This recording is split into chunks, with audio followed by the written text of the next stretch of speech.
Hey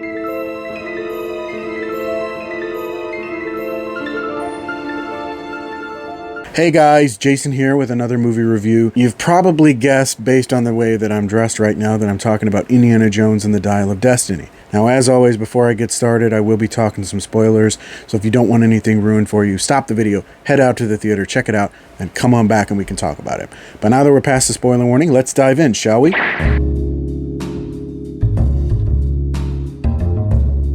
Ever since I was a kid, I've been a huge Indiana Jones fan. I've watched the original 3 movies hundreds of times. I enjoyed Kingdom of the Crystal Skull, perhaps more than most people, and I was really excited about Indiana Jones and the Dial of Destiny coming to theaters. Full disclosure, before we go any further, I have seen this movie twice as of this taping, so I might have a different perspective than other reviewers, simply because I have that advantage of that second viewing to compile my thoughts. The expectations for this movie were pretty high. It is the first Indiana Jones movie in about 15 years. It is the last Indiana Jones movie to star Harrison Ford, and of course Disney has no interest in moving forward with the Indiana Jones franchise without Harrison Ford, so it's perhaps the last. So I was really pumped about this movie. I was really excited, and when I saw it for what it was, I thought it was pretty good. I would perhaps say not as good as some of the other films.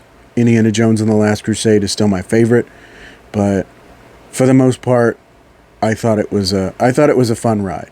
Donning the hat once more, Harrison Ford cracking the whip as Indiana Jones for his last ride, and I really like that they added a bit more nuance. He's filled with regret looking back, and really is taught by Phoebe Waller-Bridge's character, Helena Shaw, that he should be looking forward and has a lot left to look forward to. At this point in his life, he's thinking, there's not much left. What else is there? He's lost his son, his wife is wanting a divorce, and he's just kind of hit the end of the road, but he's thrust into this adventure by Helena, and she kind of shows him that there's more left to live for, while he also shows her there's more to life than money.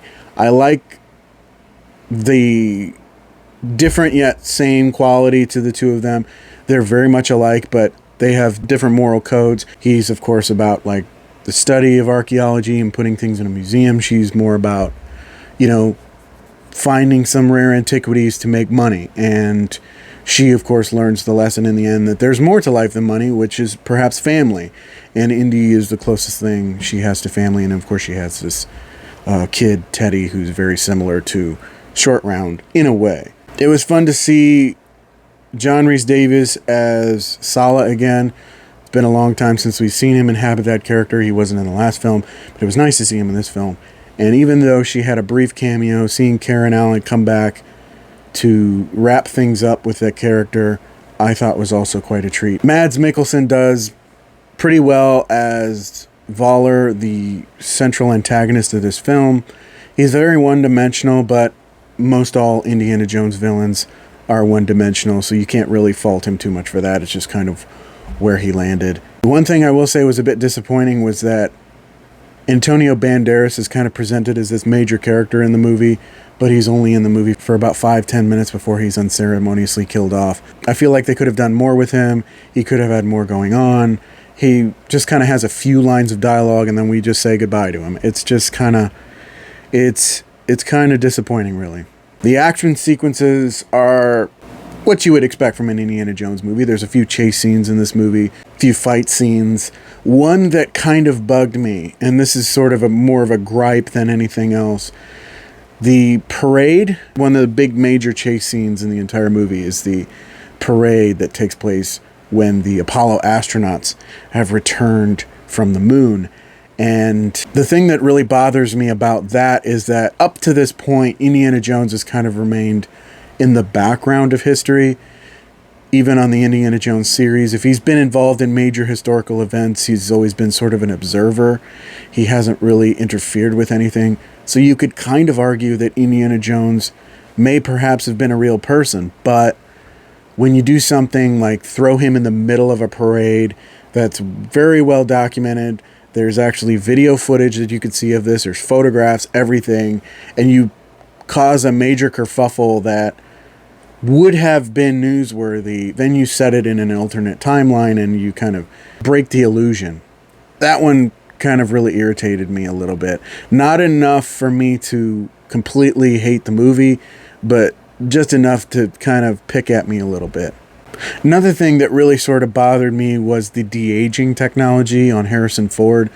There is a major opening scene that lasts about 20 minutes where when he's standing still and not saying anything, it looks great and it works well. But as soon as he opens his mouth, unlike with The Mandalorian when they de-aged Mark Hamill to be Luke Skywalker, they used an AI approximation of his voice from 1983.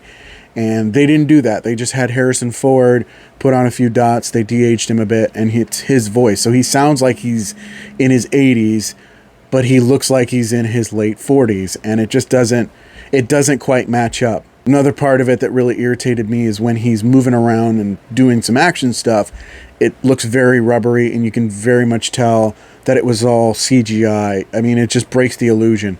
But fortunately, it's only that opening scene and maybe perhaps another scene in the movie where it happens, and it's just...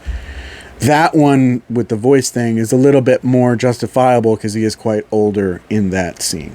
Besides those few gripes, overall, I thought the film was quite enjoyable. It's a lot of fun. The relationships with the characters are very much what you would expect from an Indiana Jones movie. And there's some twists and turns, and it's just the biggest, craziest ending I have ever seen in an Indiana Jones movie. It's even more so than the spaceship from Kingdom of the Crystal Skull. I thought this was a lot of fun. I'm kind of glad I went to see it a second time so I can formulate my thoughts a lot better than just having watched it the first time. So overall, I'm going to give this movie, having seen it twice, having developed sort of an appreciation for it, I'm going to give this movie a 4 out of 5. But that's just my opinion. Let me know what you thought of Indiana Jones and the Dial of Destiny down in the comments. Did you enjoy it? Did you not enjoy it? I want to hear from you. If you enjoyed the video, don't forget to click that like button. You want to see more videos, don't forget to subscribe. Click the notification bell so you can get updates on all my future videos. You can also follow my social media pages. Links are down in the description of this video. Thank you so much for watching. I really appreciate it, and I will see you on the next one. Bye.